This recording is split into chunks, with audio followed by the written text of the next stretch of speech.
继续来看南投埔里的资源社区，利用趴远的农地，邀集到社区的居民来种这个土鸡素、四季果。也毋过因为蜜蜂的数量真少，授粉的成功率真低。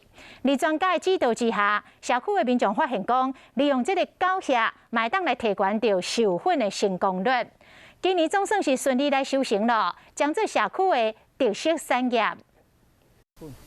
为了推动社区营造改变杂乱的环境，埔里镇资源社区去种较有价四季果，开发社区的自有财源。社区为着要甲咱这个志工农民，因家种的迄个产农业一样，所以我们就去试做这个百香果这一个项目这样。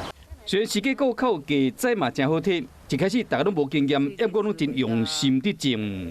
我的本业是种水笋，所以我对这完全是一窍不通啦。就来遮跟学。因为大家拢无经验，社区的蜜蜂过少，头一档结果率真低，收成无好。第二年发现讲会使透过狗舍来授粉，安尼效果加真好。